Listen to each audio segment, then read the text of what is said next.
Hello, welcome to the channel Why Stories. Enjoy watching.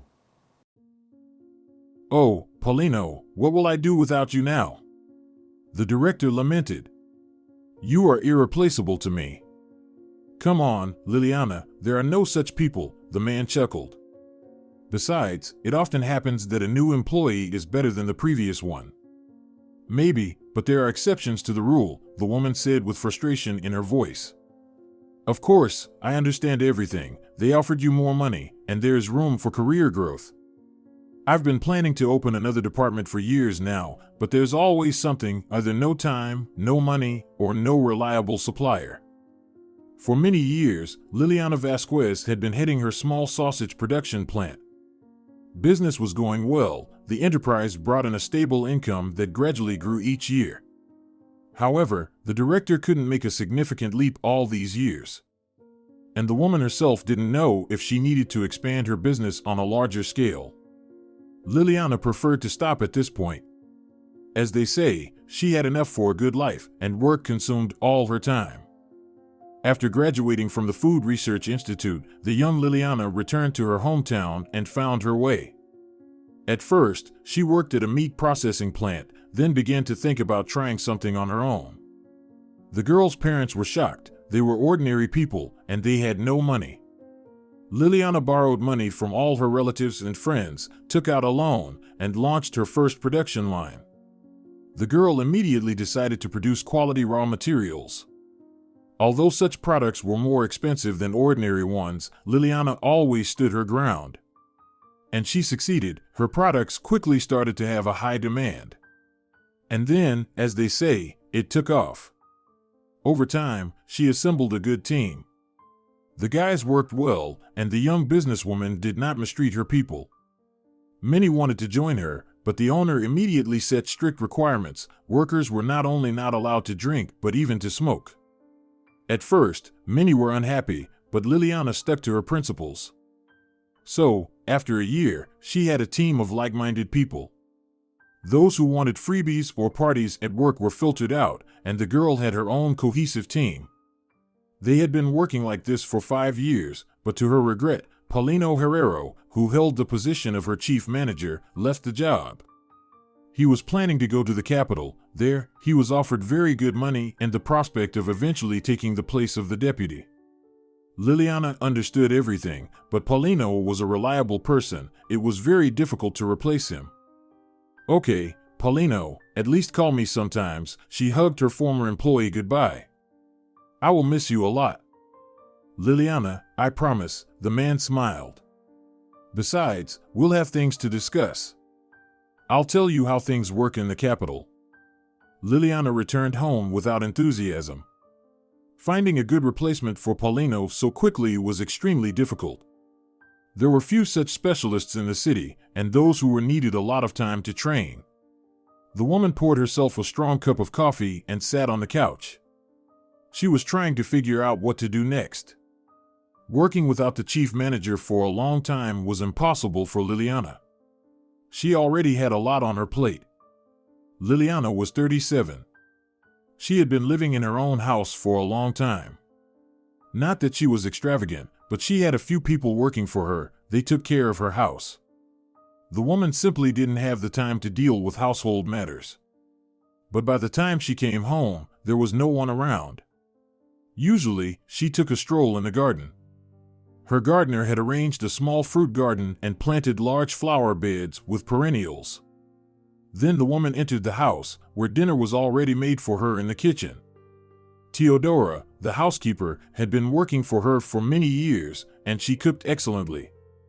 Liliana had no personal life. In fact, she was attractive, but apart from a fleeting romance in her youth, when she was still in college, there was nothing else for her. Daughter, you need to think about yourself too, her mother usually told her.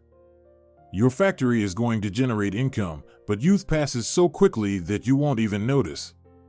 Teresa Vasquez, Liliana's mother, was right. At first, Liliana thought that after 30, she would definitely deal with this issue, but somehow everything at work never seemed to come together. There were always urgent matters. So Liliana didn't have time to look back, and she was already 38. Maybe family life is not for me, she sighed. Who needs me now at this age? The woman didn't show that she often cried at night due to loneliness. Liliana especially wanted to have children. Maybe I'll get pregnant through IVF from someone. Then I don't need to look for anyone. And, in general, I don't even know what it means to have a relationship. I don't have any experience, except for 2 months of dating Valerio and kissing him, and that's it. When Liliana began to think about a child, her chief manager left, and she had to devote all her energy and time to solving this problem again. God, who will I take for his position? Her brain tore apart. Claudia and Marino are very good guys, but they are not traders. It will be difficult for them to deal with clients. I need someone assertive. Liliana made a call at work, as maybe someone had such a person in mind. The main thing is that he has some education, the ability to have a dialogue with clients, and, of course, sales skills. The workers shrugged and promised to ask their acquaintances. One of them was Gabriel Garrido. He worked as a laborer in the workshop. He was a responsible worker, didn't drink, didn't smoke, and Liliana knew him for a long time. They practically launched the first line together. The man loved his job and sincerely wanted to help his boss. So on the weekend, he chatted with a neighbor. At that time, his nephew was visiting. As the neighbor said, Alvaro had recently returned from the capital, where he had a good position, but still decided to return home. His parents lived in a village 20 kilometers from the city. Well, if he has experience in this field, Liliana could invite him for an interview, Gabriel said to his neighbor. Yes, I'll call him now. You talk to him yourself, the man suggested, and he went into his yard. 5 minutes later, a young man of about 35 came out onto the street. The stranger was handsome, and judging by his appearance, he had conquered more than one female heart. Alvaro and Gabriel reached out their hands. I've heard that reliable employees are needed at the factory. Yes, confirmed the neighbor. We need a chief manager at our sausage factory. The conditions are good, the owner is honest, the salary is regular, and no one is treated unfairly. The only thing is, you can't drink or smoke here, that's the strict rule. Well, then, Alvaro scratched his head. I can give it a try.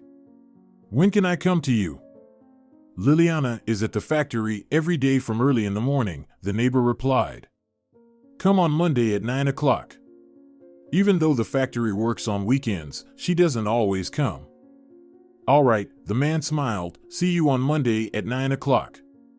The weekend quickly passed, and Liliana reluctantly went to work. To her surprise, a man was waiting for her. They say you're hiring here? He smiled. So, I decided to offer you my services.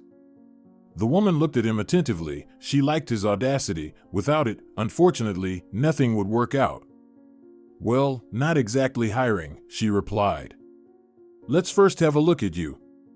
Sure, the man began to spin around. He laughed loudly. I'm even willing to undergo a search. Well, if you're so bold, then come in, the director said, opening the door. I think a cup of coffee in the morning will cheer us up and give us the opportunity to talk openly. I'll be honest, I don't like games. Everything at our factory is transparent. If someone is sick, it means they are sick. If they can't come to work today for some reason, it means they don't come. Can it be any other way? The guest wondered. I think in any respectable company, it should be like that, otherwise, everything will just fall apart. Yes, that's right, the woman supported him. Well, until they bring us coffee, tell me a little about yourself. I think you've already been told what's happening here. I'll start by saying that my name is Alvaro. Alvaro Vega, the guest began. I literally returned from the capital the other day. I worked there as the chief manager at a warehouse. Well, as it is everywhere now, I didn't have official employment. How come? Liliana was surprised. You are a financially responsible person. That's how it is, he sighed. Now, even in the capital, they arrange such positions through intermediaries to avoid paying taxes. All right.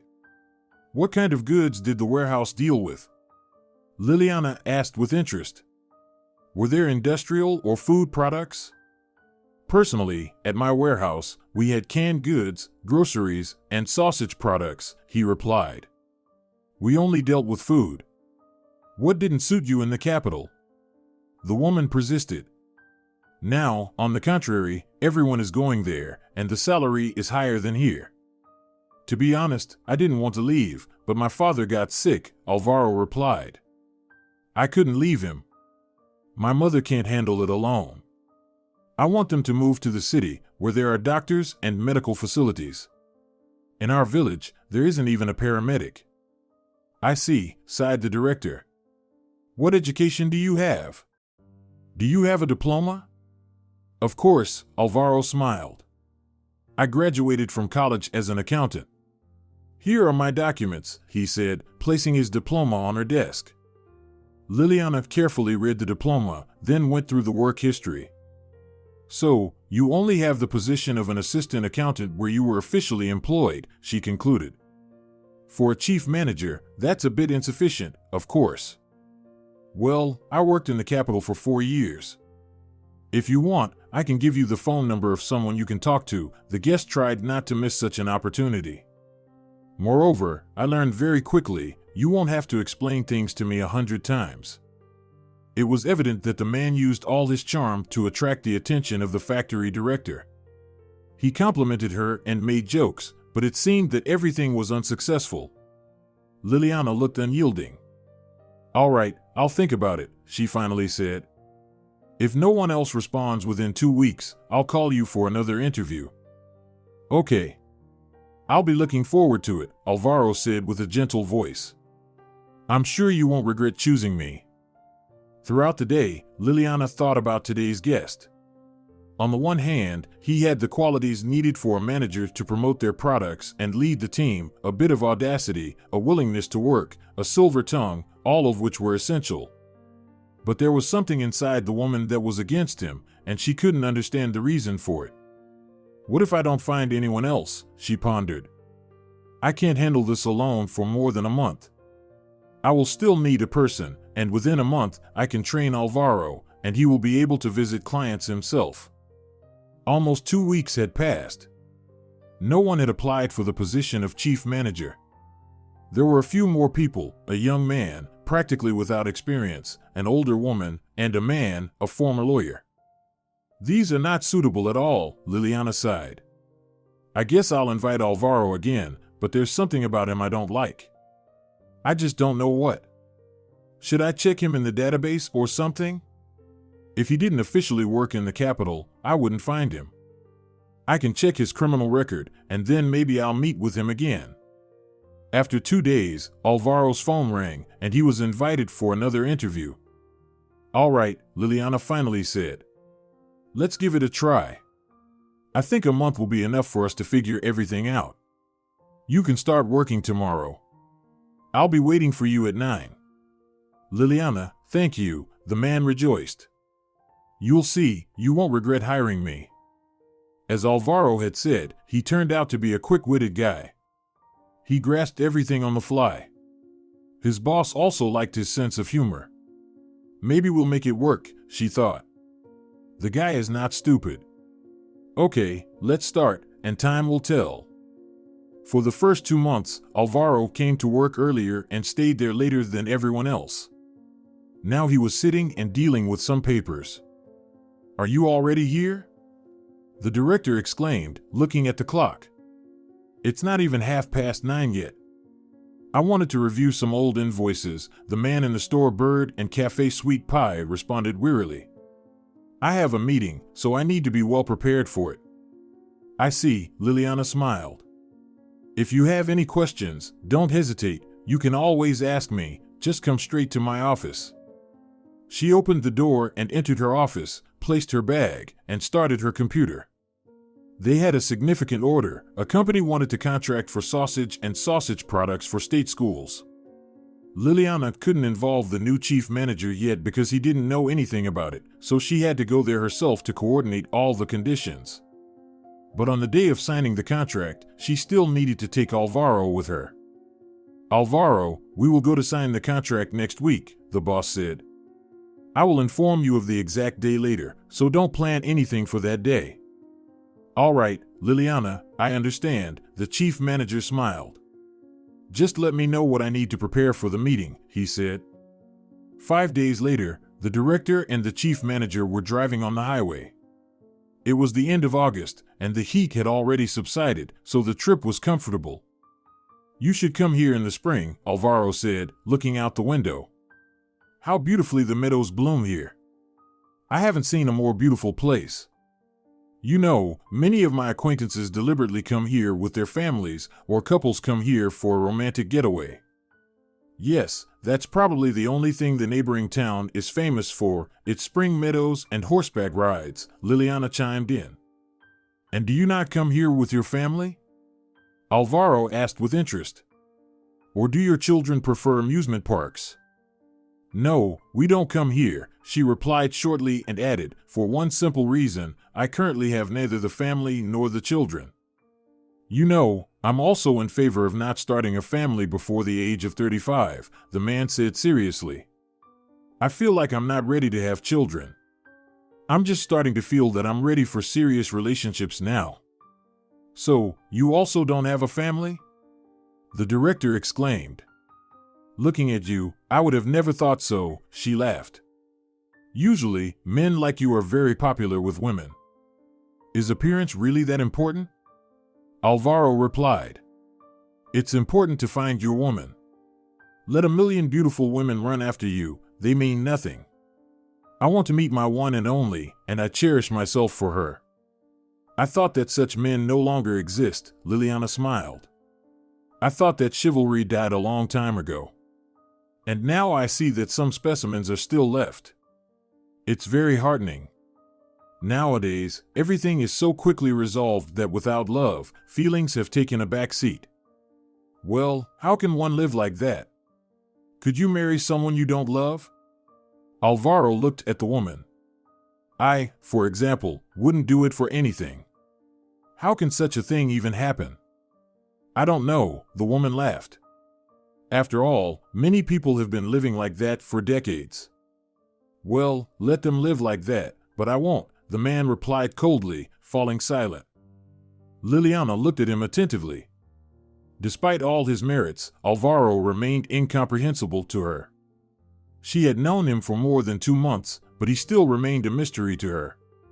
He's too perfect, she thought. That's not how life works. Or maybe I've just been unlucky, and I've never met anyone like him. After half an hour, they entered the neighboring town. Liliana was about to meet with the Minister of Education. Together, they discussed the contract terms again. Alvaro tried to take the most active position. He easily charmed the minister, and on parting, the minister even hugged him in a friendly manner. Wow, how did you win him over so easily? The director exclaimed when they were returning. He almost kissed you when saying goodbye. Well, there's no fraud in that, Alvaro laughed. You can see that the minister is a good guy. A couple of compliments and a few jokes in the right places, and he blossomed. I genuinely talked to him.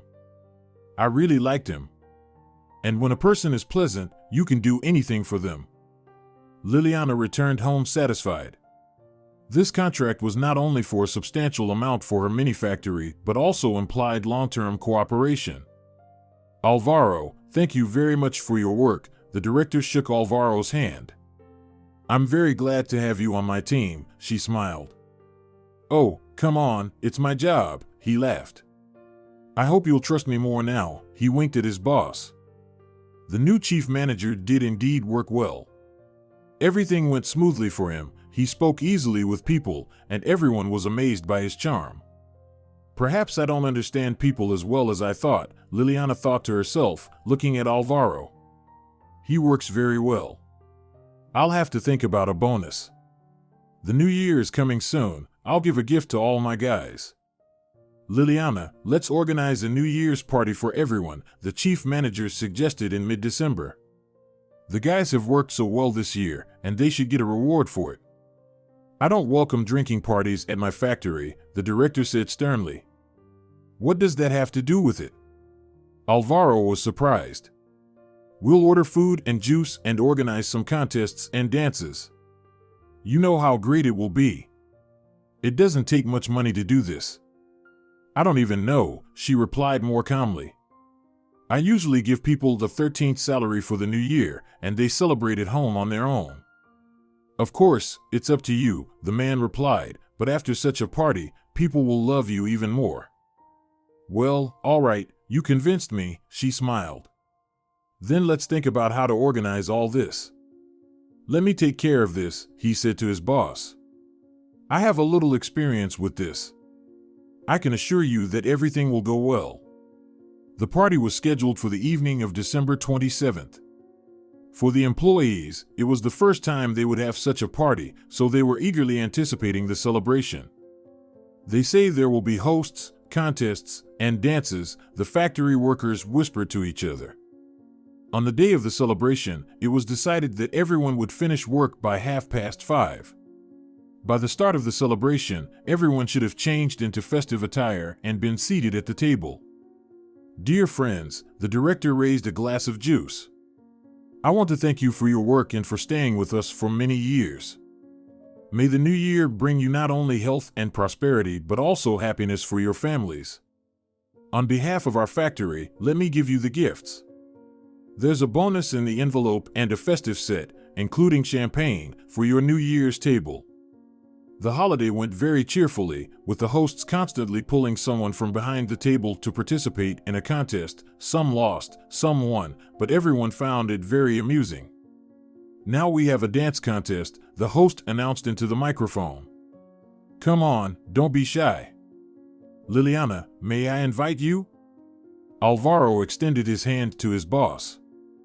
Why not? She laughed and, getting up from the table, went to the dance floor with her partner.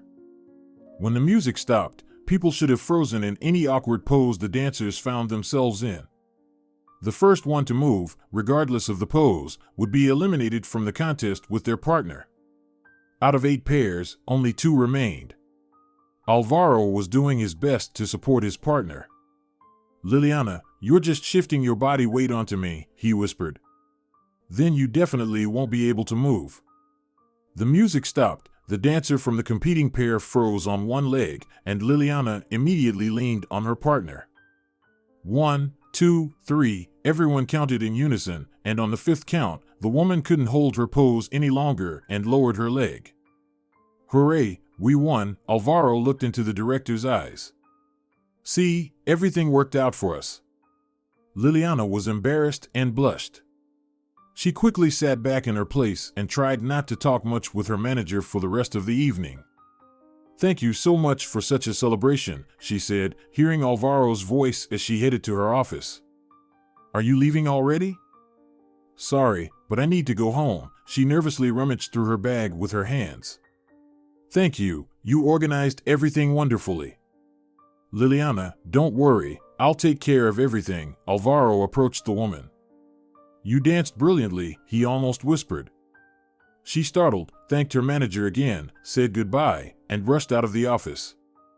I certainly don't need this, she scolded herself. I can't have a romantic relationship with my chief manager. Keep yourself together, Liliana. She sat in her car and stepped on the gas. Her entire body seemed to tremble with electricity. It was difficult for her to breathe. Liliana unbuttoned her coat. Oh God, what's wrong with me? She scolded herself. I behave like an 18-year-old girl. I can't even remember the last time I danced. And the worst part is, I felt good with him. Throughout the night, she couldn't calm down, constantly feeling Alvaro's body, who embraced her during the dance. Finally, Liliana couldn't take it anymore and took a sleeping pill. She fell asleep in the early morning. She saw herself walking on a road. Suddenly, the sky darkened, and a black cloud hung over her head. Come here, it whispered to Liliana. Don't be afraid. Didn't you feel good with me?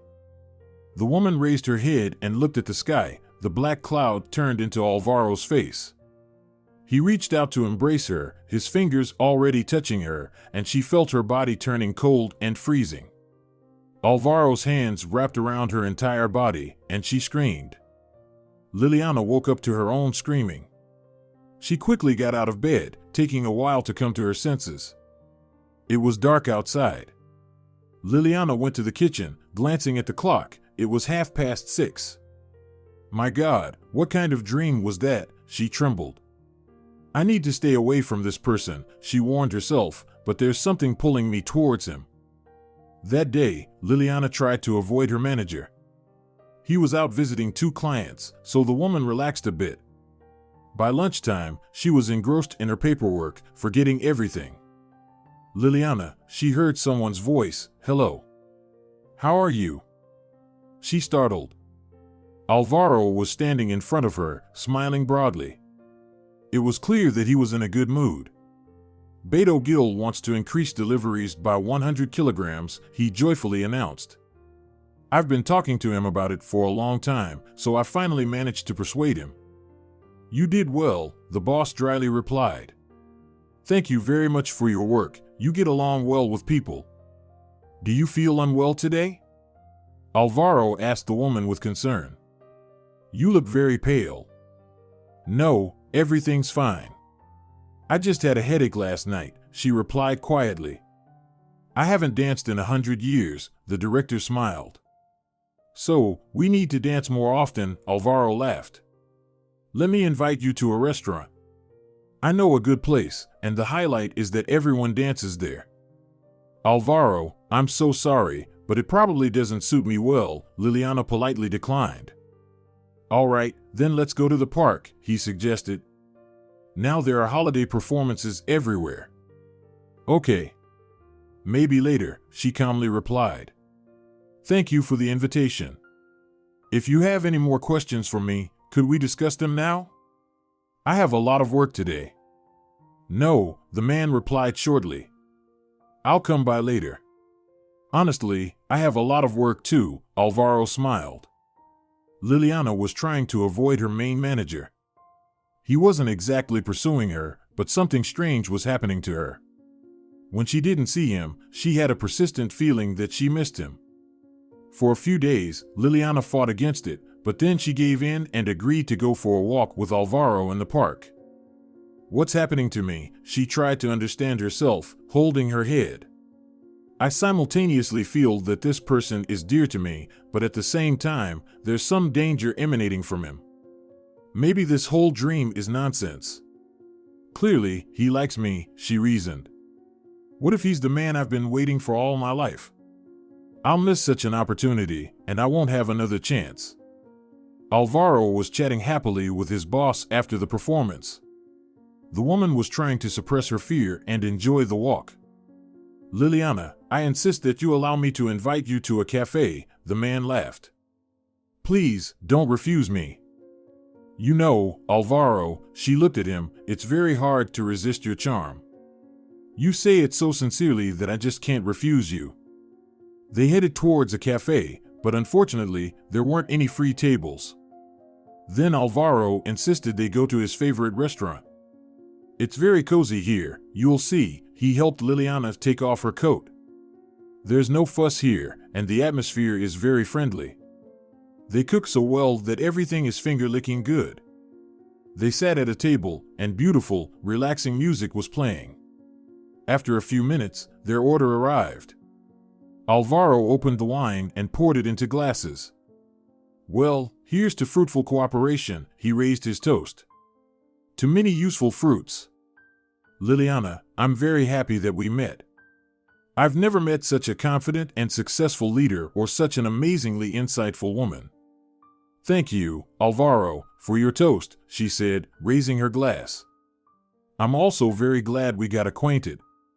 To us. She smiled. They had been talking throughout the evening. Alvaro told many stories from his life and expressed opinions on various things. His views seemed rational and noble. Liliana was silently watching him. It was as if she was falling more and more into him. Do you think it would be better for us to expand our production? She asked with interest when Alvaro brought up the topic of possible renovations at their plant. It's so interesting to talk to you, said Alvaro as they left the cafe. Liliana, thank you for such an amazing evening. These moments with me will last forever. I also enjoyed spending time with you, the woman admitted. Thank you for your stories, I could listen to you endlessly. Liliana, Alvaro said hesitantly. Tomorrow is the 31st of December, and I would like to give you a New Year's gift. I deliberately didn't present it to you today. To be honest, I would like to see you again. The woman was indecisive. She didn't know what to say to him. She had a persistent feeling that she herself would like to meet him again, but again, some quiet voice from the depths of her soul warned her about it. Okay, she finally replied. Let's meet tomorrow around 4 somewhere. Tomorrow is our day off, after all. Let's go to the ice rink, Alvaro suggested. You know how fun it will be there.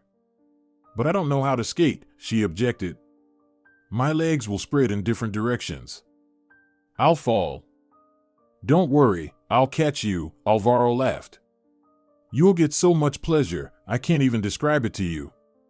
Well, no one can get bored with you anyway, the woman agreed. Then we'll meet at 4 near the rink. Liliana returned home, but after an hour, she jumped back into her car.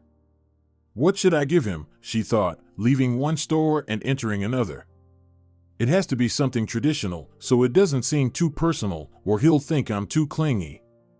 Maybe a watch? Yes, it's a masculine gift, but you should give it when the man is already yours. The woman spent several hours at the shopping center. She was very tired. The thought of what she could give Alvaro kept spinning in her head. Finally, Liliana gave up and went into a men's clothing store. Let it look dull and uninteresting, but I have no more powers, she thought, choosing a leather belt. She liked an expensive one, and she decided to buy it. The belt was beautifully packaged in the store. It's very classic, if not to say quite expensive, she said to herself, returning home. The next day, Liliana was very nervous, especially early in the morning.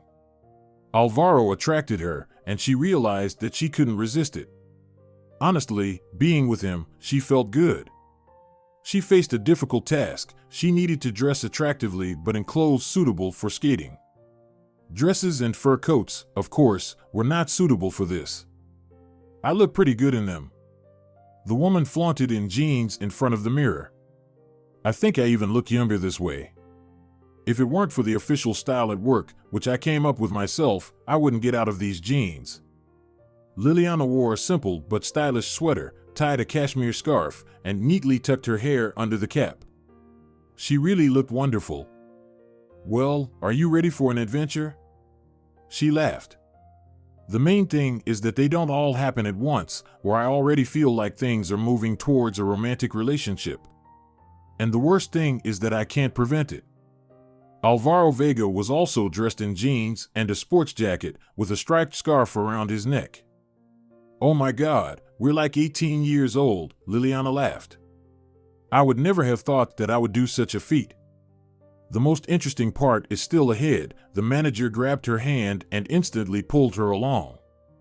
Like this, first one foot, then the other, there's nothing difficult about it. Like this, good. Now try it yourself, and I'll catch you. Liliana cautiously glided on skates, trying not to fall. She had a couple of meters left when one of her legs gave way, and she fell into Alvaro's embrace. It's okay, he caught her and helped her regain her balance. You're doing fine, he laughed without letting go of her. You probably skated in childhood. You're deliberately exaggerating to cheer me up, she smiled. There are plenty of clumsy people like me on the ice. They skated for about an hour more. Finally, Alvaro and Liliana changed their skates and went to the nearest cafe. The impressions are truly unforgettable, the woman rejoiced. It's like I've returned to my childhood. Thank you, Alvaro. I really enjoyed it. I'm glad, he said, smiling broadly. Liliana, let me give you a small gift. I don't know if you'll like it or not, but for some reason, I think it suits you.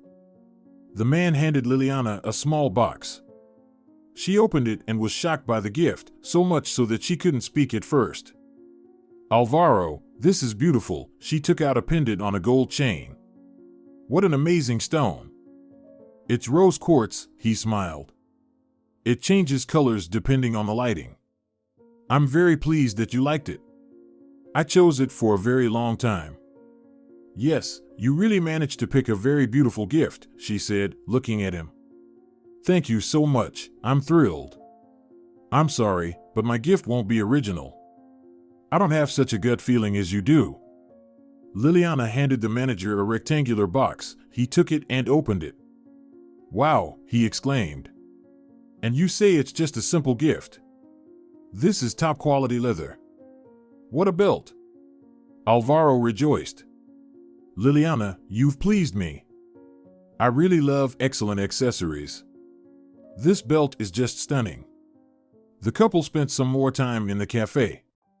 It was already around 7 when Liliana offered to drive her manager home.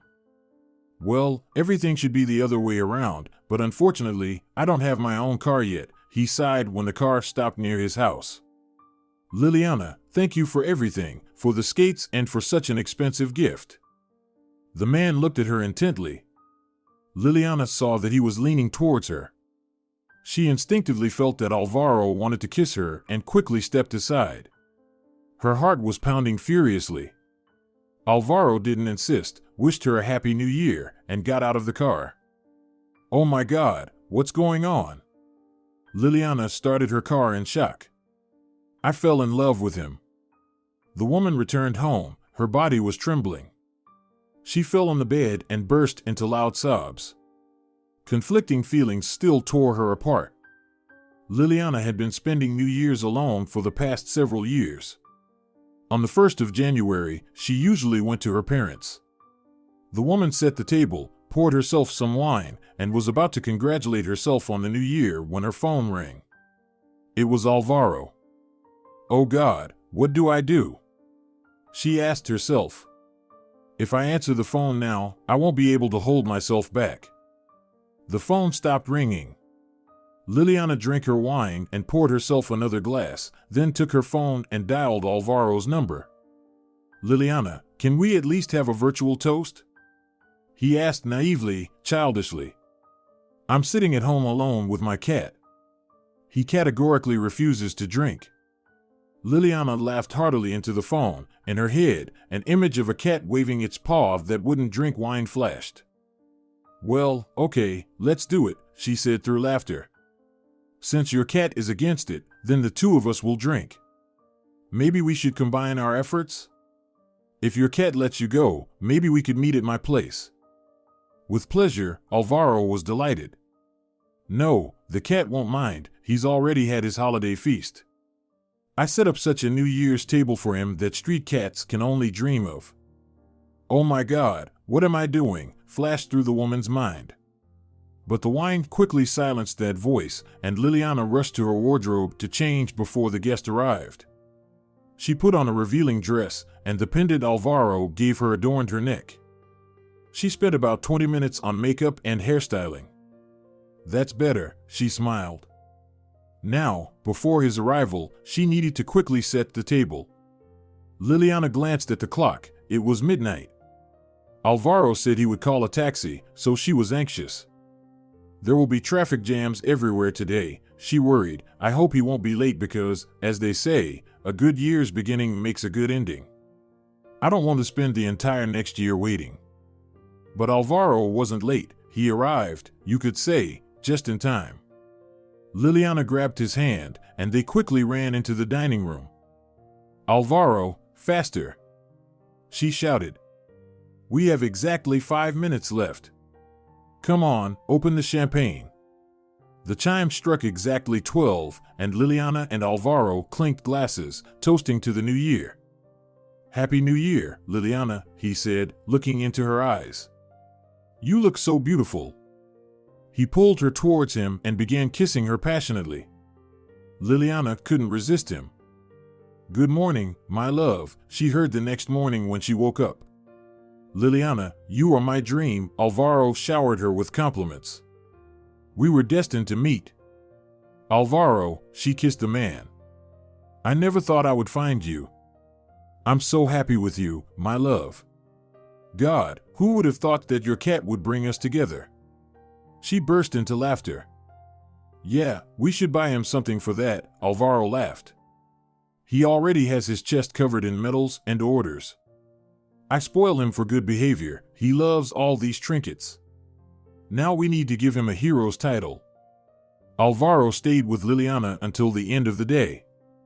They talked about everything all the time. The lovers not only discussed their work but also where to go on vacation.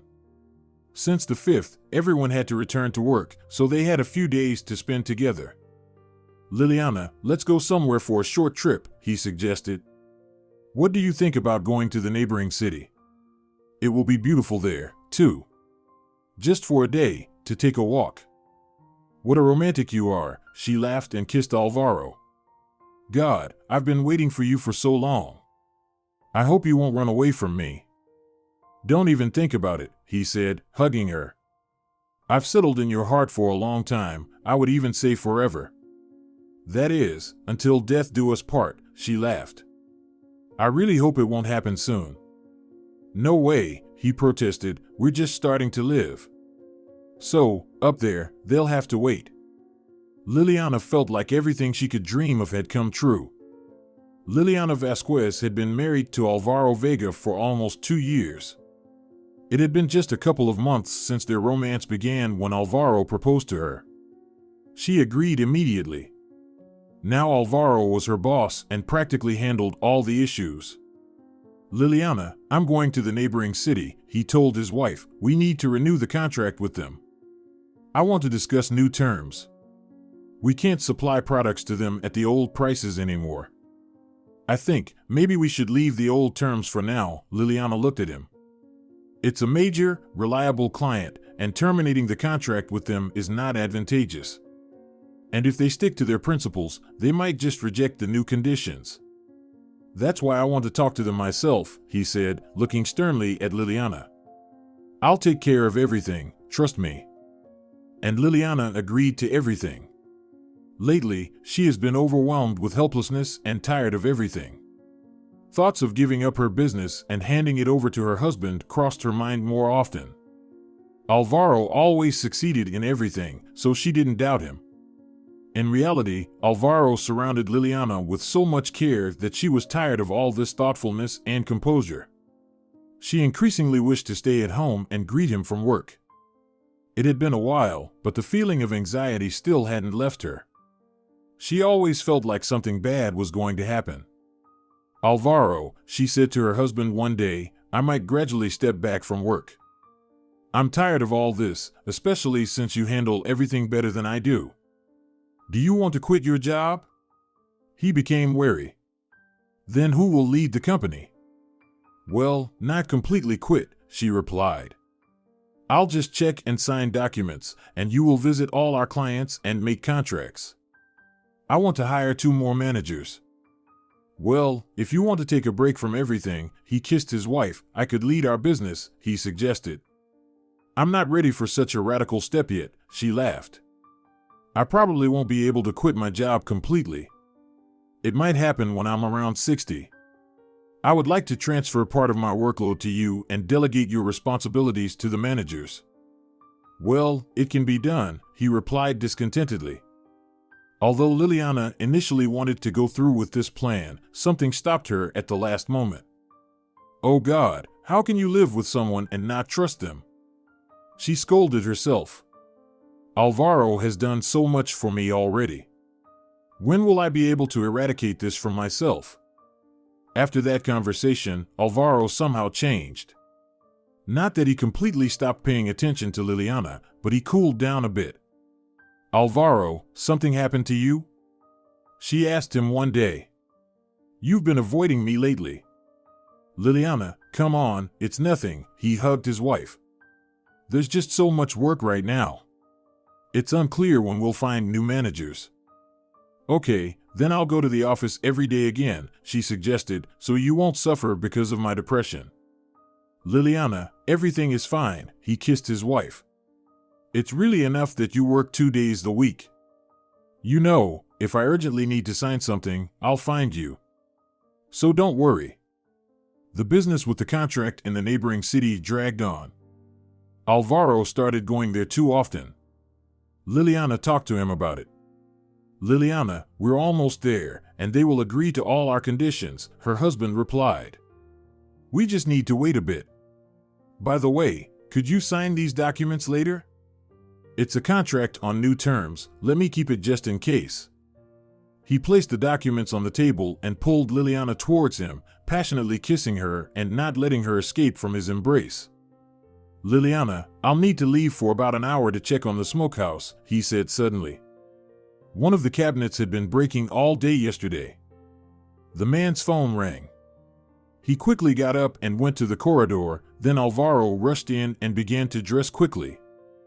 Liliana, I urgently need to go, he said excitedly. They agreed, and I need to be there by 5.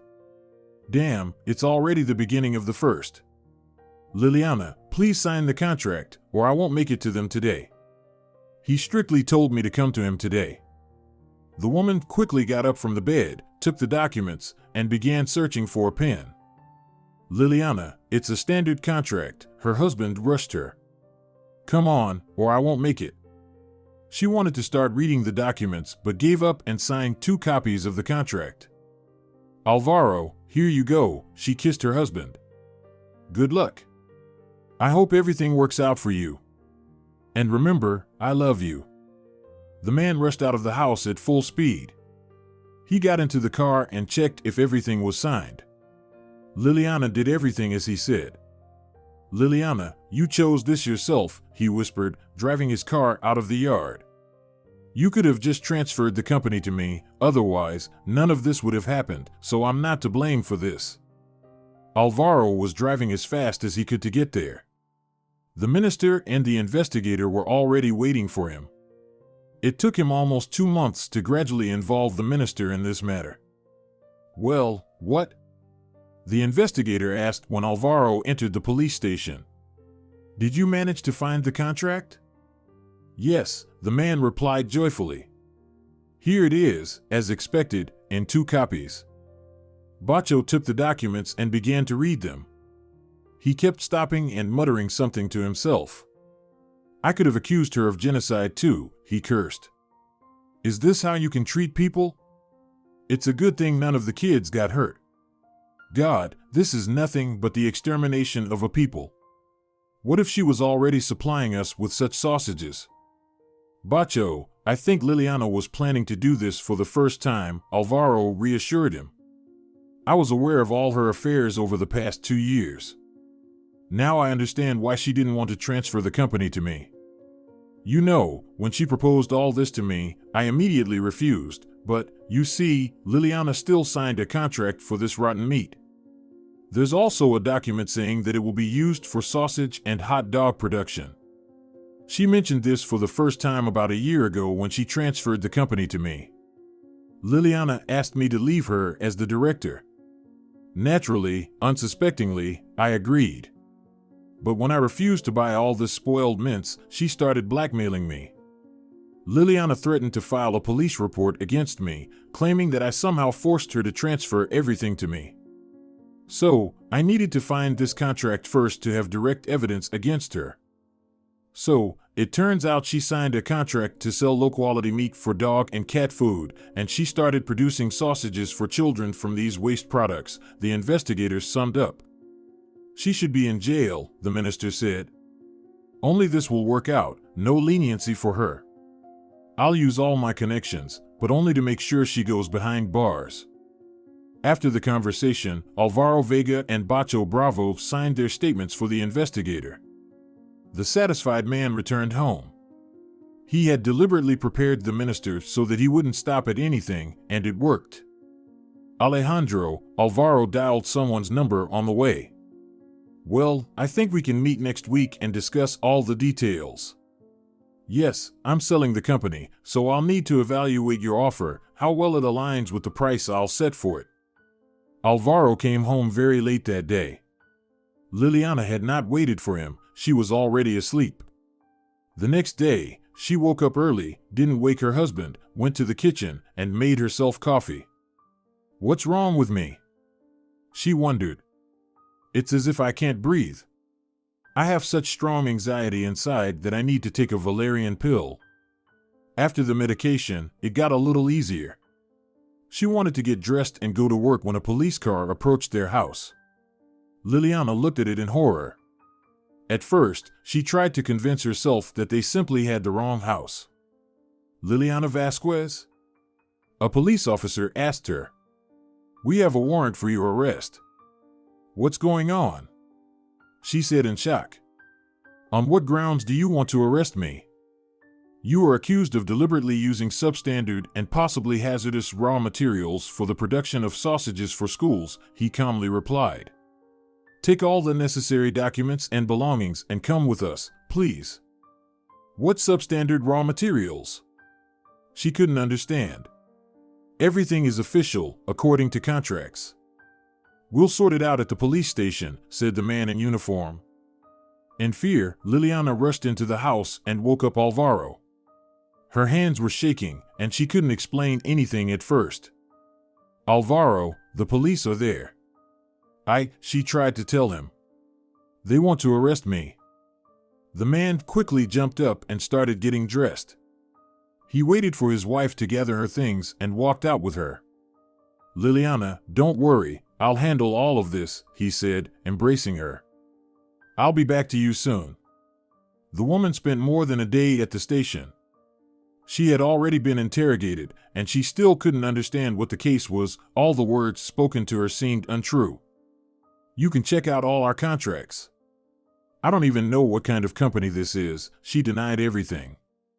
Okay, then, what do you say to this? The policeman showed her some documents. Is this your signature? It's mine, she confirmed and began reading. What nonsense is this? Someone deliberately slipped it to me. Thanks to your husband, we found out about all this, the investigator replied. My husband gave this to you? She asked in amazement. But that can't be. It can. Here's his statement. The policeman showed her the document. Here he detailed everything, that you transferred the company to him, and then you blackmailed him if he didn't agree to buy the rotten meat for sausages. It's all lies, she cried. This never happened. I never transferred my company to him. Liliana tried to call Alvaro, but his number was blocked. Finally, after 3 days, her parents came to her. The woman was in tears. Mom, I don't understand how he could do all this, she said through tears. I was so stupid. He deceived me and several times hastily slipped some documents to me. The last time was before he went to the neighboring city. I remember clearly how he rushed me to sign, but when he handed me the documents to transfer my company to him, I don't even know, she cried again. Liliana, dear, her father said with a trembling voice, we've already been to a lawyer. The problem is that the minister took a principled stance. He'll do everything to put you in jail. The lawyer said we need a lot of money, then he'll try to reduce the sentence to less than a year. Unfortunately, we won't be able to pay any ransom. Okay, please ask Roberto to come to me, Liliana said. I'll pay him for the work. I don't even know what my situation is with property and money right now.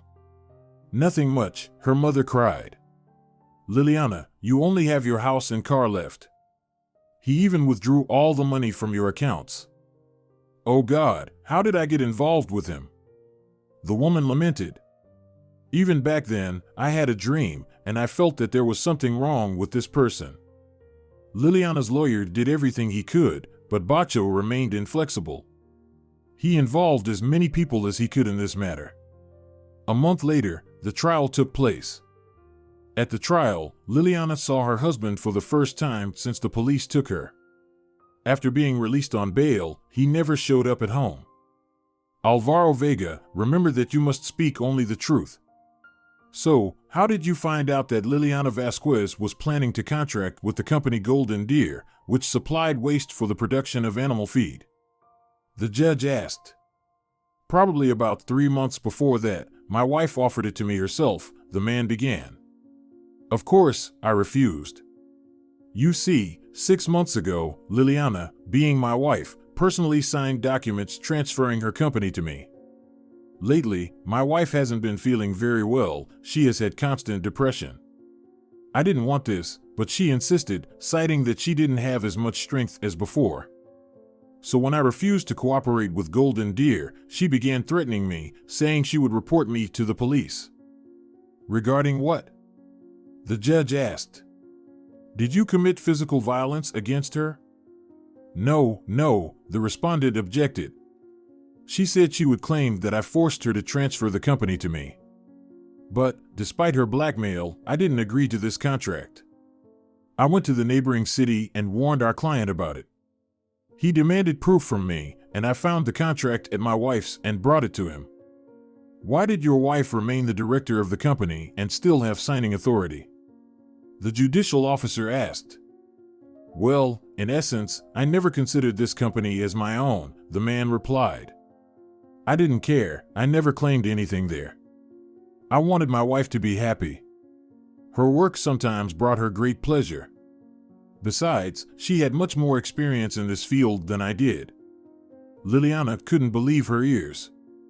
The nonsense her husband was saying simply amazed her. At first, she resisted and tried to deny everything, but very soon, she realized that all of this was futile. The Minister of Education also spoke in court. His speech was not only passionate but also called on the court to take specific actions. Isn't this a manifestation of Nazism? He shouted throughout the hall. Maybe she was planning the extermination of children altogether. The court went into deliberation. Liliana's lawyer caught the judge and spoke with her emotionally. Finally, everyone returned. Considering all the circumstances and taking into account that, thank God, no one was harmed, Liliana Vasquez is found guilty and will be sentenced to 1 year of imprisonment in a general regime colony. Tears flowed continuously down the cheeks of the defendant. Her parents cried on the bench. The lawyer understood perfectly well that the case was completely fabricated, and if it weren't for the minister, he could easily have proven that his client was innocent. But Alvaro found threads that Bacho pulled, and he didn't budge an inch. He continued yelling something in court, saying that all this was unfair and that she should be given 3 years for attempting to take the lives of children. He was finally escorted out of the hall. All right, Alvaro, let it be, Liliana told herself back then. Life is a boomerang, and sooner or later, it will come back to you.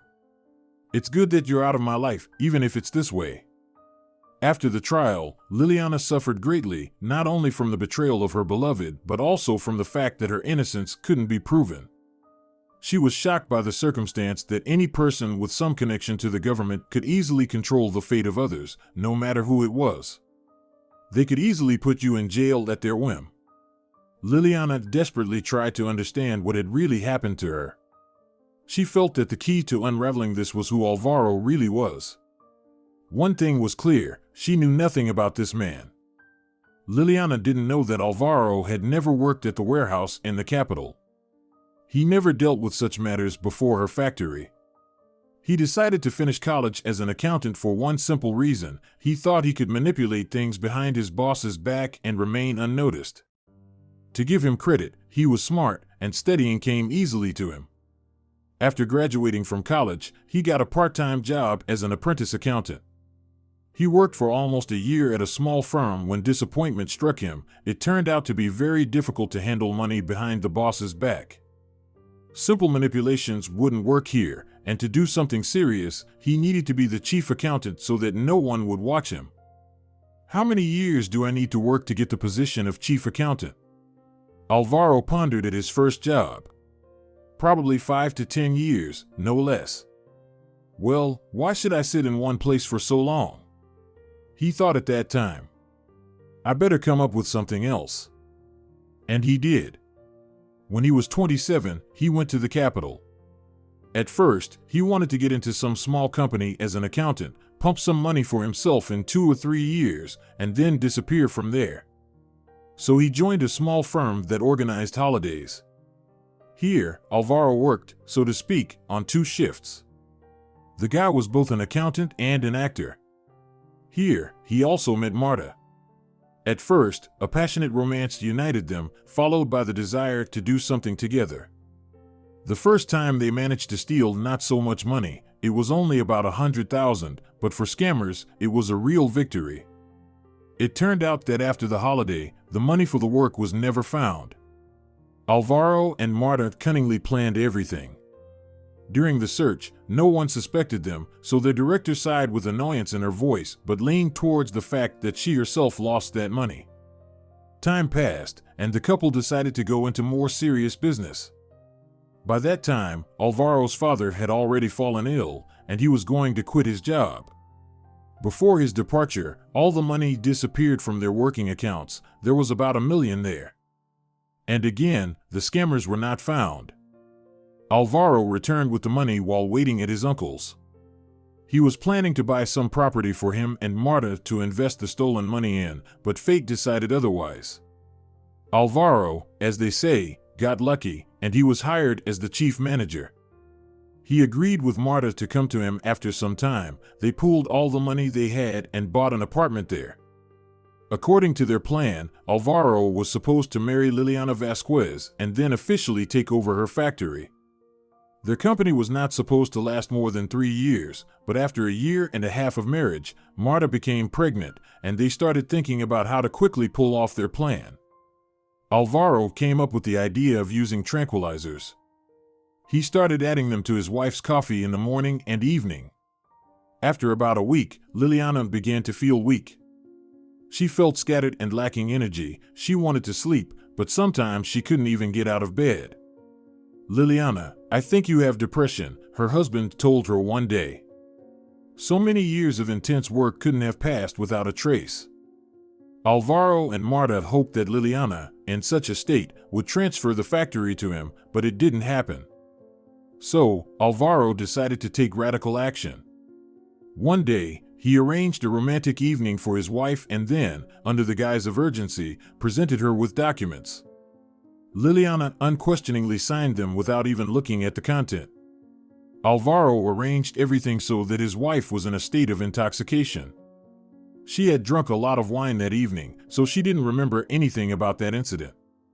Alvaro wanted to get rid of his wife immediately, but Marta stopped him. She was afraid that they might get caught, so she asked him to wait a little. After some time, the story with the neighboring town unfolded, which Alvaro used to his advantage.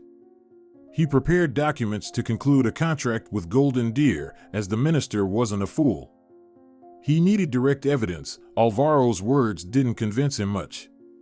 So, everything worked out for Marta as they had planned. About a month before presenting the evidence to Bacho, Alvaro started to find out how much he could sell Liliana's factory for. A buyer was found immediately.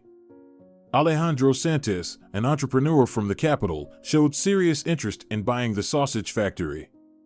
After Liliana was imprisoned, Alvaro immediately sold her company to him. Here, Alvaro tricked him and didn't warn the new owner that the factory had a damaged reputation. So Alejandro had to put a lot of effort into restoring it. But the new owner of the factory turned out to be a tough person, and from the very beginning, he started squeezing everything out of the people. Within 6 months, Liliana's team fell apart, and almost everyone left the factory. Alvaro and Marta sold the apartment, took the money, and bought a mansion for themselves. Alvaro was sure that after his ex-wife was released, she wouldn't be able to make any claims against him. For Liliana, this was the most challenging period of her life.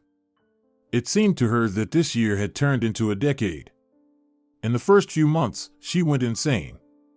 Liliana desperately tried to find answers to her questions, but neither the lawyer nor her parents told her anything. "Liliana, my dear," her mother said, "he sold your factory. They say some businessman from the capital bought it. People are very dissatisfied with him. He immediately cut their salaries and increased working hours. Almost everyone left. There are rumors that he buys untested meat, but he has protection, so everyone keeps quiet. People stopped buying his sausages in the town." "Mom, but it was to be expected," sighed the daughter. "How much effort I put into making my factory produce high-quality products. It's so easy to destroy everything in an instant." "So, he left?" The woman speculated. "Of course, it was dangerous for him to stay here. Perhaps he thought I would get out and revive the business. I'll be honest with you, I've let go of all of this, him and my factory. The parents were worried about their daughter. They understood that Liliana was imprisoned for no reason, but most of all, the mother and father feared what would happen to her when she got out of prison. Finding a job for her now would be unlikely. Of course, Liliana would live in their house, there was no doubt about that. However, knowing what people said about their daughter, the parents realized that she would face contempt and insults. "We have 3 months left," Liliana's father said one day. "We need to think about how to help our daughter. There's no point in her staying at home. Teresa, I think we should sell this house and move from here. Let's start working on this right now. Pedro, where will we go? Do you remember how old we are?" His wife became worried. "We don't really have any relatives anywhere. Do you want Liliana to be mistreated here?" The man looked at his wife sternly. "God, they'll push her to the edge, and she might do something to herself. I won't be able to bear that." "People can," Teresa supported him. "Everyone here has a rotten tongue. Let's look for a calm place, maybe with a small garden. I don't want to live in a big city anymore. Maybe closer to the sea?" Pedro suggested. "Let's check out that small coastal town." "You know, I'm not against it," the woman agreed. "Let's take a look. The sea there is not as popular, so there's not much hustle. But will we have enough money to buy a small house there?" "We'll see about that now," her husband replied, taking out his phone. "Well, maybe not in the town itself, but the suburbs will do." So, Liliana's parents abruptly changed their life plans and moved to the suburbs for the sake of their daughter. "I do love our nature, of course," Teresa said, "but the sea is everything. Despite the fact that this sea, you could say, is dying, even in this state, it looks amazing. Pedro, I'm delighted." The elderly couple was strolling along the seaside and couldn't get enough of its beauty. Liliana's parents were satisfied with their decision. Yes, they spent all their money on the new house. Teresa and Pedro lost their jobs, but it didn't sadden them at all. "Teresa, you know, I'm glad you finally quit your job," her husband embraced her. "If you want to work, you'll find something here. I don't want to work as a janitor anymore. Let's plant a fruit garden on our 6 acres. The climate here is milder. Although in the summer, it gets just as hot, but there are no such strong winds here." Liliana was greatly surprised by her parents' decision, but very soon, she understood that she simply couldn't stay in her hometown. "Well, here we go," Liliana packed her things. "The scariest year of my life is over." She reached for the book, lying on the nightstand. When Liliana was imprisoned, she took it with her. The Little Prince was her favorite book. Since childhood, she has felt like its main character. The woman ran her fingers over the worn cover once again. "At least now I'll be closer to the sea than ever," she smiled. "I hope that if adventures await me in this new place, they will be good." Liliana walked out of the gate and glanced at the prison building once again. It was as if she wanted to separate that shadow, which fell on the high fence, from herself and leave it here forever. "Let the past Liliana stay here forever," she whispered. "I'll never be the same as before." Her parents, who were waiting for her, approached. Tearfully, her mother and father kissed their daughter and embraced her in their strong arms. "Liliana, we're taking you to a place where you'll forget everything," her father winked at her. "Long live the new life!" Pedro exclaimed loudly. Late in the evening, the family boarded the train, and early in the morning, they were already at their destination. From there, on the early bus, Liliana and her parents traveled to the suburbs. "Well, here we are," her father rejoiced as they turned onto a familiar street. It was almost midnight when the family finally entered the house. Liliana was delighted.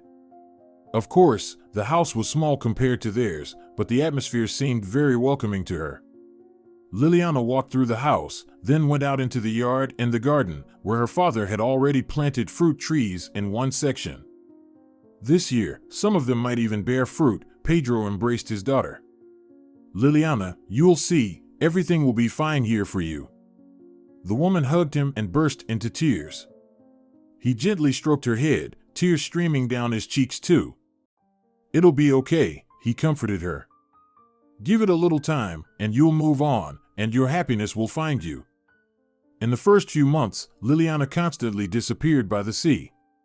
She took a bit of food and water, put the little prince into her bag, and wandered along the deserted shore for hours. The sea calmed her, leading the woman to inner peace.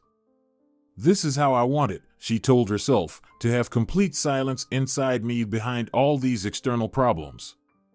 The waves cut through the smooth surface, but they're only on the surface. Once you descend a meter deep, there's tranquility and silence. It was early June, and Liliana decided that she had recovered enough. Now she was ready to start some work. "Mom, Dad, I need to work," she said to her parents. "I understand that I won't be hired that easily, so maybe you'll hear about something. I'll walk around the town and look at the ads for now." Pedro got a job as a gardener for a wealthy man. He worked for him 3 times a week. Salvador Domingo was not a very talkative person, and there were rumors that something went wrong with his business, causing him to lose a lot of money. Pedro also overheard that his cleaner had left. He's been paying salaries with delays lately, but he still settled everything fairly. "Liliana, maybe I should talk to him?" her father cautiously asked. "Of course, for the first month, you might have to work without pay, but he'll definitely pay you later." When Claudia, the previous cleaner, left, he paid her for 3 months right away. "Dad, but if he hires me, I won't mind," the woman rejoiced. "Besides, I'm living with you for now. I don't need to rent an apartment." "Let me talk to him first, and then we'll see," Pedro replied. 2 days later, Liliana's father went to work. He wanted to talk to his employer right away, but he wasn't at home. It was around 5 p.m. when his car entered the yard. Salvador, the gardener, approached him. "Can I talk to you?" "Yes, Pedro, I'm listening." "Has something happened?" The owner calmly said. "I heard you need a new cleaner?" The man replied directly. "Oh," Salvador sighed, "I do, but you know, I can't pay on time right now. If anyone agrees to such conditions, I'll be happy." "Maybe you could consider my daughter then?" Pedro asked. "She's ready to work on your conditions. Only Liliana was released a few months ago. She served a year for a setup. Time doesn't make it any easier," the owner sighed. "Honestly, I don't even know. You seem to be an honest person. What was she imprisoned for?" "Her husband framed her, took away her factory, and accused her of intending to supply substandard products to a major client," the gardener replied. "There was a big government contract, and the minister stood on principle." "Yes, that's business for you," the man said with annoyance in his voice. "You think everything's under control, and then, in one moment, bam, and you are left with nothing. All right, invite her. Tomorrow at 9, I'll talk to her." "I'm even nervous," Liliana said during breakfast. "I haven't worked in so long. And in general, I've always worked for myself my whole life." "Don't worry, daughter," her father reassured her. "It's only to start with something, and then it'll turn into bigger things. Just be honest about everything," her mother advised. "Don't lie or exaggerate. If he doesn't hire you, it means he's not the right fit for you. After all, it might not just be about him." Liliana arrived at the specified address. The house was indeed large. She estimated that Salvador was several times richer than she was, having his own factory. "I wonder what he does," she thought. Judging by the scale of the house, he must have had a large enterprise. Liliana pressed the doorbell, and a woman greeted her. Her father had told her that it would likely be a housekeeper who organized all the work in the house. "Hello," her home's owner greeted her dryly. "My name is Salvador Domingo. Your father, Pedro, recommended you to me.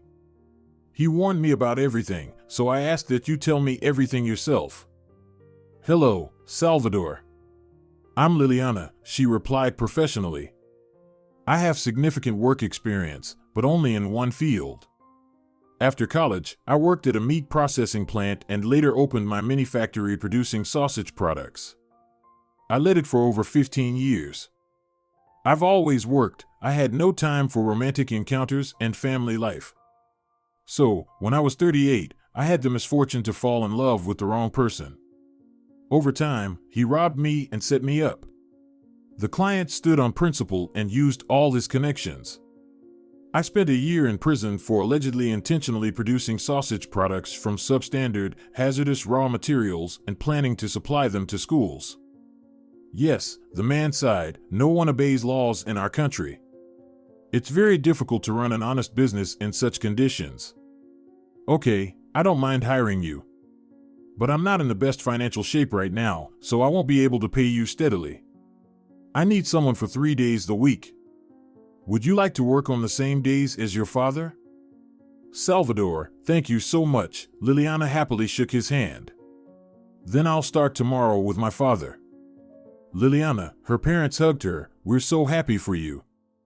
At least it's a job. Salvador, although a reserved person, never mistreats his employees. I've been working there for almost 4 months, and he's never said anything bad to me, her father added. Dad, what does he do? The woman asked with interest. It feels like he's involved in something more significant.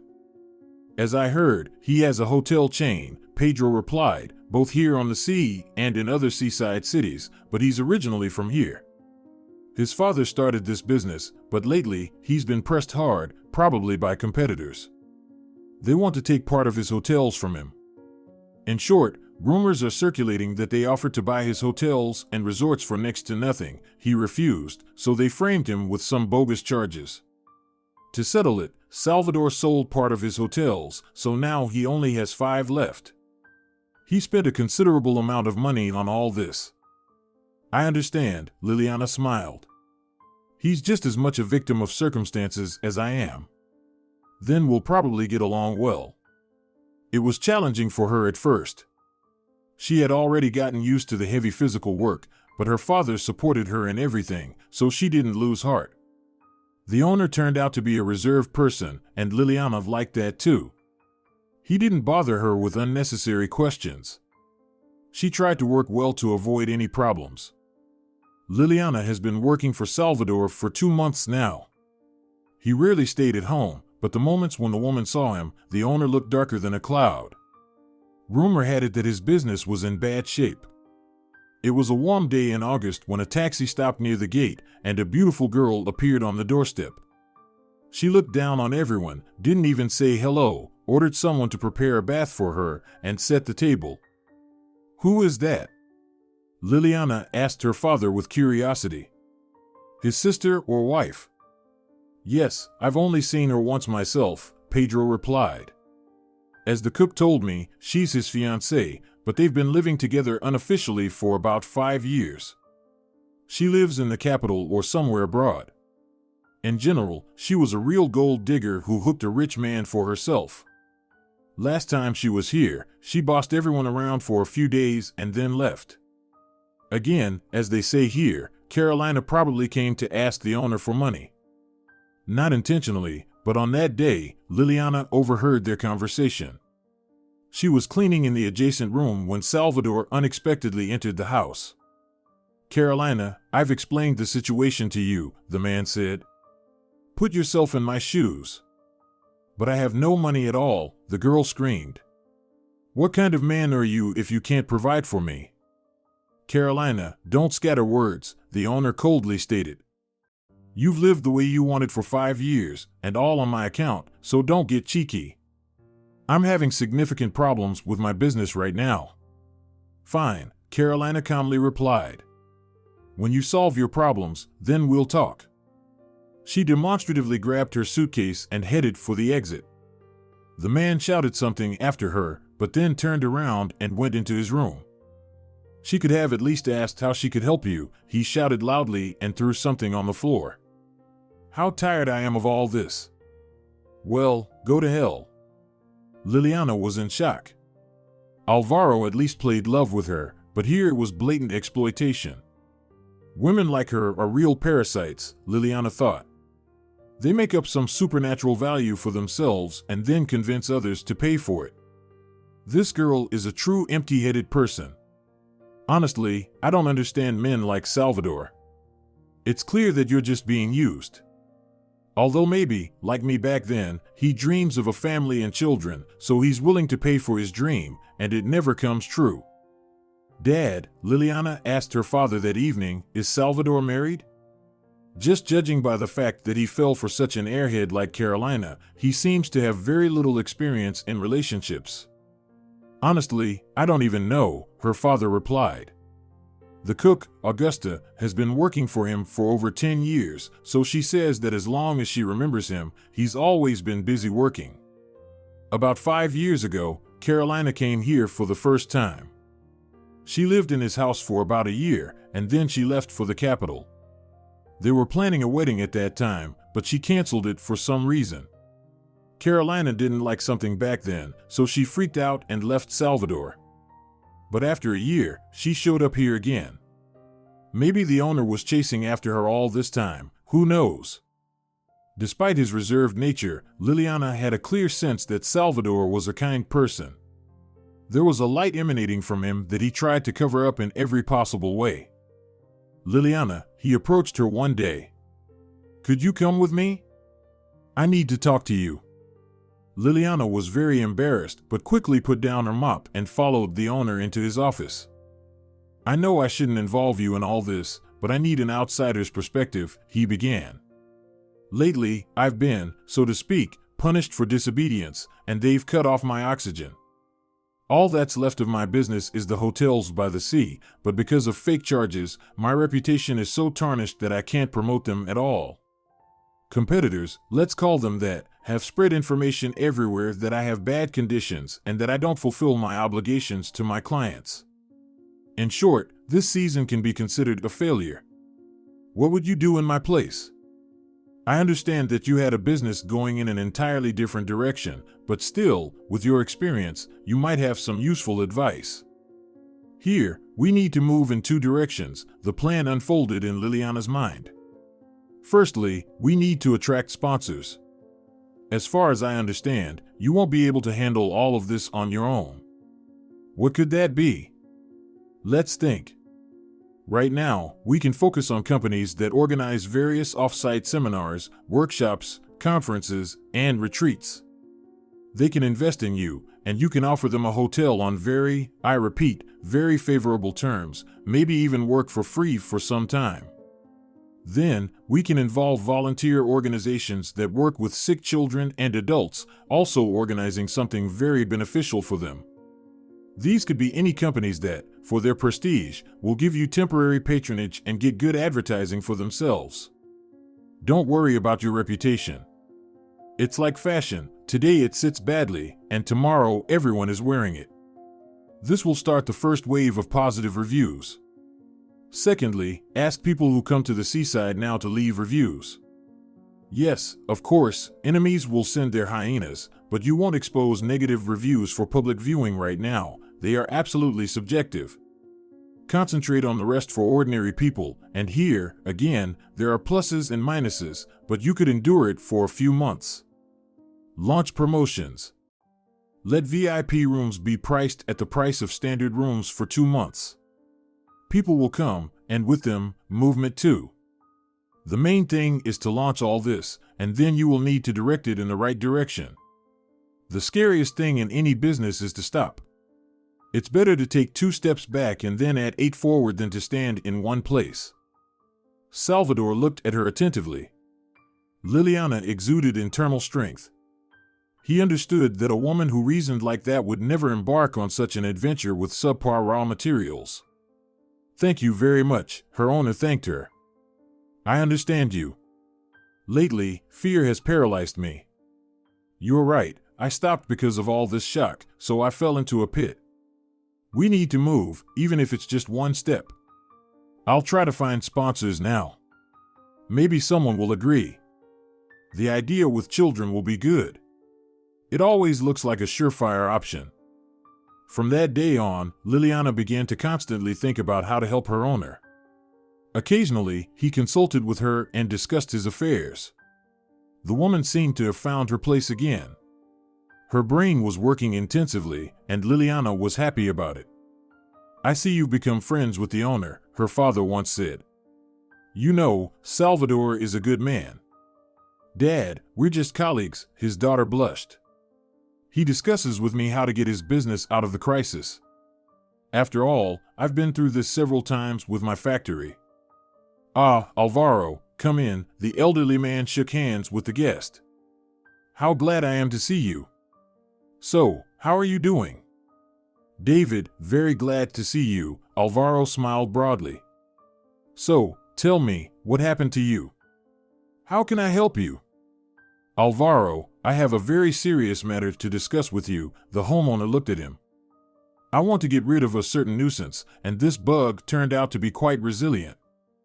"I understand," Alvaro chuckled. "Who is this? Do I know him?" "You definitely don't know him," David replied. "We're talking about Salvador Domingo. I've already taken away his vacation home and 3 hotels, but he didn't want to go down without a fight, so now I want to take everything from him. He still has 7 hotels by the sea, 5 of which are here." "Well, I definitely know Salvador." "You're right," Alvaro laughed. "I think we can try to corner him in 2 ways." "Alvaro, that's exactly what I want you to do," the guest asked the homeowner. "No one else can handle such matters like you. You're like a master jeweler, so to speak." After Alvaro moved to the seaside, he didn't stop at his current position. Marta started dreaming of a villa abroad, and he himself began to dream of a yacht. Liliana's money came to him so easily that he started thinking about how to continue in the same vein. Money started to drive him crazy, to the point where Alvaro became obsessed with it. Within 6 months, he entered the circles of the wealthiest people in the region. One day, Alvaro hinted to a billionaire that he could easily solve his problem. The man gained the trust of another wealthy individual and signed a contract with them, which became simply devastating for the latter. He started being hired for such dirty work and was paid huge sums for it. "Marta, I think we need to leave the country," he told his wife one day. "Sooner or later, they'll catch me. Someone can set me up." "Alvaro, do you really want to leave everything?" His wife objected. "We won't have the same opportunities somewhere in Europe." But Alvaro had good sense. He decided that in a couple of months, they would leave their home for a while and live abroad for a few years. He and Marta were already seriously planning their departure when David called him unexpectedly. And David was a very complicated person. Alvaro couldn't refuse him. He never forgave offenses. "Damn it," Alvaro cursed. "Because of you, Marta, we got stuck here. I don't want to get involved in this." "Oh, come on," his wife laughed. "Salvador is not the same anymore. He's on the verge of bankruptcy. So, you'll deal with him quickly." Alvaro heard that Salvador was looking for a sponsor, so he offered his services. Salvador didn't like all these meetings with the wealthy. He never attended them at all. Therefore, he didn't really know that in their region there was Alvaro Vega, a schemer capable of sniffing out the smallest details and then using them to blackmail his victims. "Hello, Salvador," an unfamiliar voice spoke on the phone. "My name is Alvaro. I would like to discuss sponsorship terms with you. I find your direction very promising and am ready to invest money in it. Could we meet with you and your assistant or with you and your wife to discuss everything in a friendly atmosphere?"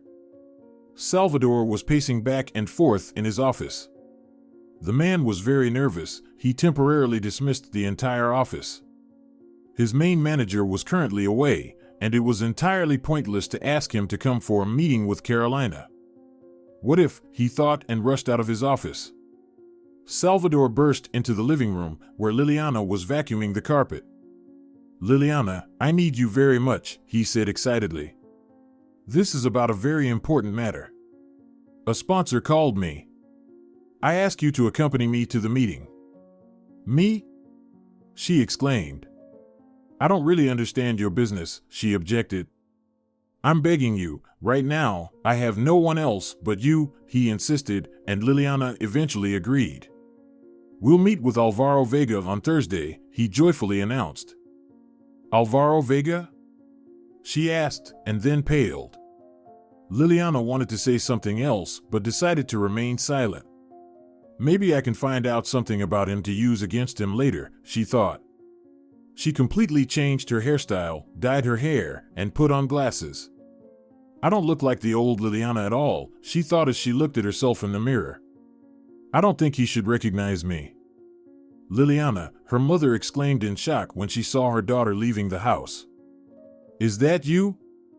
She wondered. Dear God, you're unrecognizable. Mom, that's good, she replied quickly. I'll tell you everything later, she told Teresa, and she rushed out of the house. You've changed your appearance so drastically, the host marveled. I can't even recognize you. Salvador, it has to be this way, she quickly replied. I'll explain everything to you later. Salvador and Liliana went to Alvaro's summer house. It was difficult for the woman to hold herself together and not make a scene with Alvaro, but she understood that the future of Salvador and his business could depend on it. She had no doubt that Alvaro was bluffing, but Liliana wanted to find out how he acted. She wanted to understand why he managed to manipulate her so easily. Hello, Alvaro extended his hand. Very pleased to welcome you to my home. Although it's a summer house, it's like a home for us.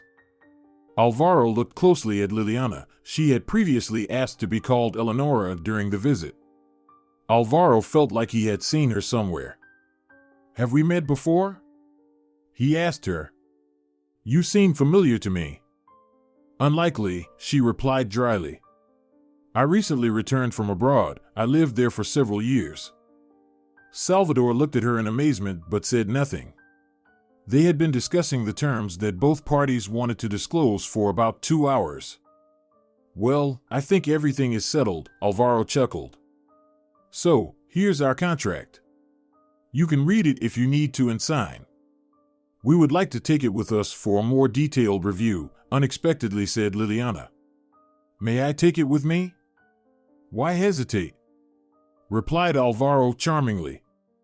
Read it here if you want. Honestly, I don't have time to meet with you again right now. My wife and I are going to be abroad for a long time. Nevertheless, we ask you to wait, the woman persisted. Thank you very much. We'll inform you of our decision in a few days. She abruptly stood up from the table, clutching the contract to her chest. Alvaro gave her an angry look and moved towards Liliana, ready to say something to her, but Salvador intervened. He took his assistant by the arm and quickly led her to the exit. Thank you very much for lunch, he said, formally shaking hands with the host. I'll call you in a day. Liliana and Salvador quickly got into the car. It was evident that the man wanted to ask her something. Liliana, what's going on with you? What's the matter? He angrily shouted at her. We could have signed that damn contract now. Salvador, it's him, she replied through tears. My ex-husband, who took everything from me. This man is not capable of any good deeds. Salvador was in complete shock at the situation. He quickly drove home. They read the contract several times, but found nothing dangerous. Salvador sat moodily, thinking that Alvaro might now refuse to sponsor him. Liliana was finishing her work when a sudden thought struck her like lightning. She quickly ran to the owner and asked to see the contract again. Well, of course, she exclaimed, here it is, we almost made the biggest mistake. Read this. Under special conditions that the sponsored party fails to fulfill, all of its property will be transferred to the sponsor, read Salvador. Well, so what? This is a standard contract, right?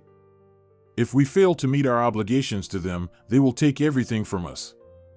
That's not the point, Liliana replied.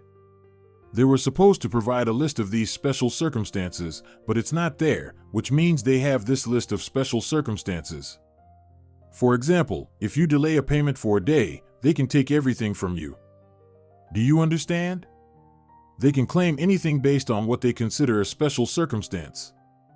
Now I'm starting to understand, Salvador said in shock. So, special circumstances are determined only by one party, and we have no idea about it at all. It could even be something trivial they could catch on to. Liliana nodded affirmatively. The woman wearily sat on a chair and thought silently for a while. Salvador took a long time to come to his senses. A day later, when Liliana was cleaning the house, the owner arrived for lunch. He quickly found her. "Liliana, I have very good news," he said joyfully. "A children's entertainment company has agreed to sponsor us. The amount they offer is not much, but, as you said, they promised to give us good publicity." "Salvador, I'm so happy for you," she replied, and there was something more in her eyes. "Liliana, you saved me," the owner timidly confessed. "May I invite you somewhere?" "I'm asking you. It's very important to me."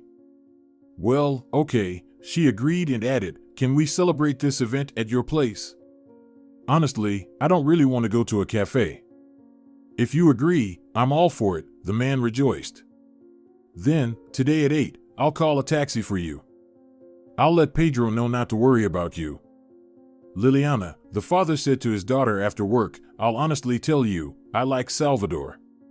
And I wouldn't mind if something more than friendship developed between you and you had a family." "Dad, what are you talking about?" the woman protested. "It's just a friendly meeting." "Well, yes," Pedro laughed, "I can see how you look at each other as friends." "Okay, go ahead." Salvador was nervous, like a 20-year-old on a first date. He kept getting up from his chair to serve Liliana more salad or refill her wine glass. "You know, Salvador, I've dreamed of the sea all my life, but I never seriously thought about moving," the guest said with a smile. "I had to lose everything for the sea to become a part of my life." "Why the sea?" he asked her with interest. "Do you love swimming so much?" "No, but I've loved the sea since childhood," the woman replied. "When I was 16, I started dreaming that my beloved would sail to me on a ship. He would overcome so many obstacles for me, pass all the trials just to embrace me. Of course, I wouldn't want to just sit on the shore, but the man of my dreams somehow had to come to me from the sea." "I love the sea too," Salvador smiled. "Thanks to the fact that my father wasn't a poor man, I spent a lot of time by the sea. I also dreamed that someday I would have my own ship, and I would sail on it." "Then, to the sea." Liliana raised her glass. "May it be eternal. For the sea and the love for it." The woman put down her glass, and her eyes met Salvador's. He got up from his chair and approached her. He gently embraced the woman and kissed her. Liliana felt such warmth inside that she was afraid to even move. "Salvador," she said in the morning, "I never thought I'd say this again someday, but I love you." "Liliana, on the contrary, I feel like I fell in love for the first time in my life," the man replied. The woman seemed to flutter for several days, but then her happiness was quickly shattered. 2 days later, Carolina came to Salvador.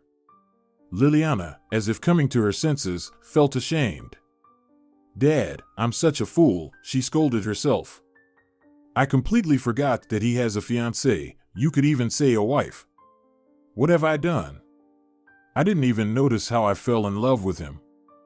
"It's not for you to decide, Liliana, who he should be with," her father said sternly. "That model has been in his life for 5 years, and it's all useless. So let him make the decision himself." But Liliana couldn't watch all this the way her father did.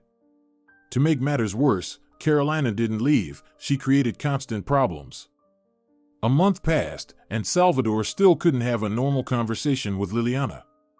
"Carolina, leave," the homeowner said to the girl. "It's over. I don't love you. Do you understand?" he shouted. "Salvador, why are you so upset?" She tried to hug him. "Now that your business is thriving again, we could think about the wedding." "Don't touch me," the man recoiled from her. "Make sure you're not in my house by tomorrow." The girl seized the moment, jumped on him, and passionately began to kiss him. At that moment, Liliana, who wanted to tell him the news, was about to enter. She opened the door and saw the homeowner kissing his fiancée. She quickly closed the door and ran out of the house. "Oh God, how naive I am," the woman scolded herself. "I came to tell him such news, and he's kissing someone else.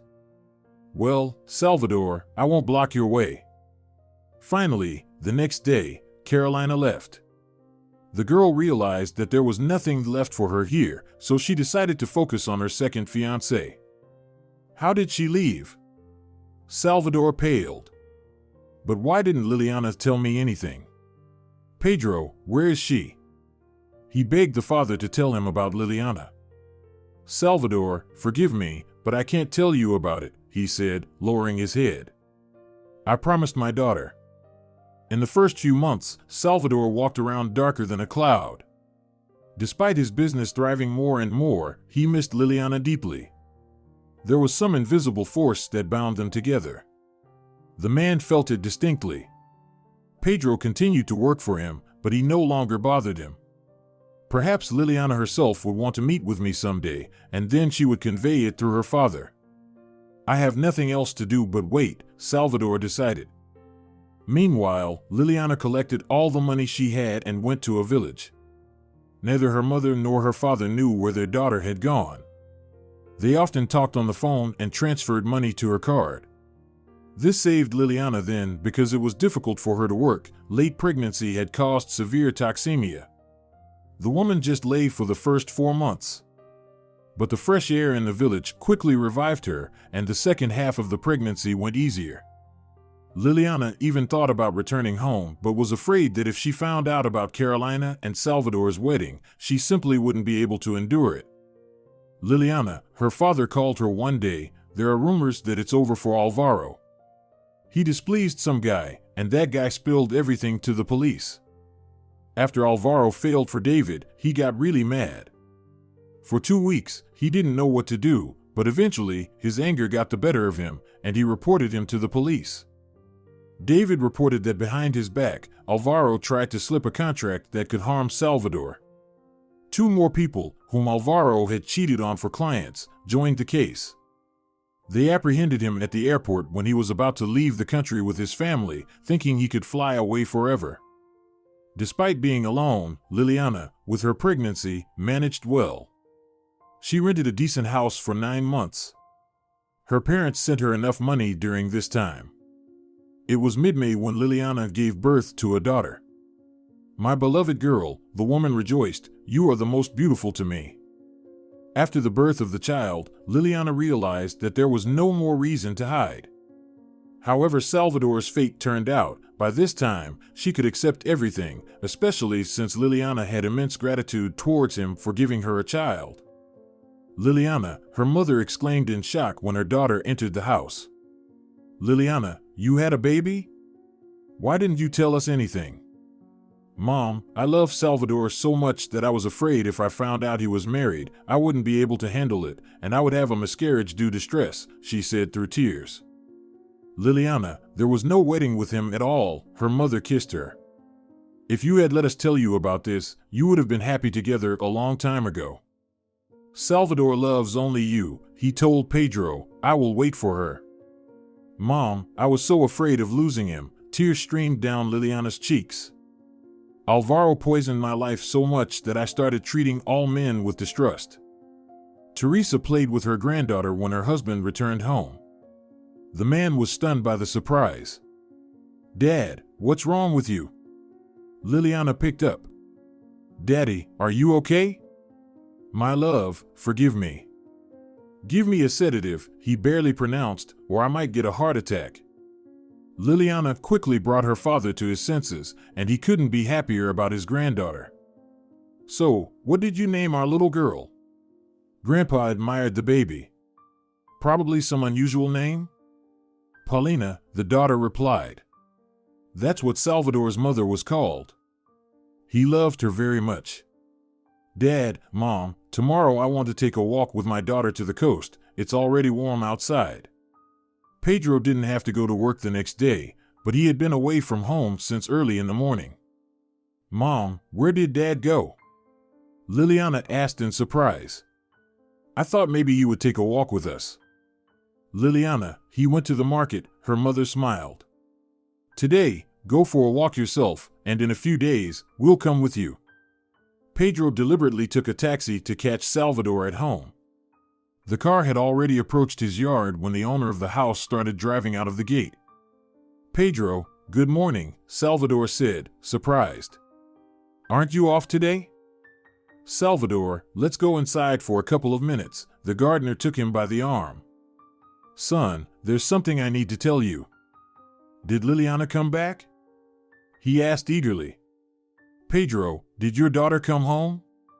Salvador, here's the thing, the man chose his words carefully, Liliana didn't come back alone. Pedro, you have a daughter, Paulina. For a long time, Salvador couldn't understand the meaning of these words. Then he covered his face with his hands and cried loudly. Oh God, how silly she is, he finally said. I love her. Why did she do this to me? Salvador, Liliana did it unintentionally, the gardener embraced him. She was afraid that if she found out about your wedding with Carolina, she wouldn't be able to handle it. Son, she loves you too. Is she at home now? Salvador asked. I will go to her, I won't wait any longer. Salvador, she went to the sea with the baby, Pedro replied. Salvador quickly jumped into his car and drove off somewhere. The gardener sat on a chair and sat in silence for a long time. Despite the overwhelming fatigue, he was very happy. So, we finally waited, he said aloud. We're going to be happy too. Liliana walked along the deserted shore with her daughter, wondering how long she had been waiting for this moment. There, in the village, the woman missed the sea very much. She kept stopping and looking into the distance. The girl was peacefully sleeping, the sea air calmed her. The sea was calm. Liliana took a book from her bag and started reading. Suddenly, her gaze fell on the sea, and a gray dot appeared from afar. It was rapidly approaching. Liliana dropped the little prince from her hands and jumped to her feet. The girl slept peacefully in her portable crib. The woman approached the edge of the water. She could clearly see a yacht sailing towards the shore. Liliana, Salvador shouted and waved his hands. Liliana, I love you. Salvador, Liliana screamed and ran to the water's edge. She quickly took off her shoes and stepped into the water. Salvador, we're here, she waved with one hand, and her other hand, out of excitement, loosened, and her dress dipped into the water. The yacht was about 20 meters away from her. Liliana clearly saw Salvador's radiant face. I love you, Liliana, he shouted and joyfully laughed. Will you marry me? Yes, Liliana shouted. Salvador, you have a daughter, and she looks a lot like you. If you're enjoying it as well, leave a like and subscribe to the channel.